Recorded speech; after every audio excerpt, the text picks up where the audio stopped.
Okay guys, and welcome back. So today I'm going to show you how to change a group name that you created.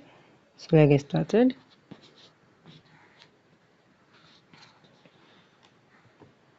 Now you need to open up your TikTok. Once you open up your TikTok, click on this your group icon. And once you click on it, you're going to see create a group. Now click on create a group with a link. Okay, you can see now if you want to change the name, click on this pencil. Then you can name the group, and you can say family. You can see after that click on save. Okay, so it's network. Once you click on save, you can see it is saved successfully. And if you want to change the name, just click on it.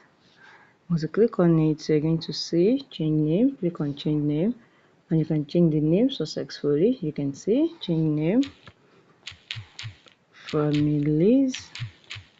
Click on save, and the name is going to change successfully. So guys, if you find this video helpful, smash the like button, drop a comment and subscribe.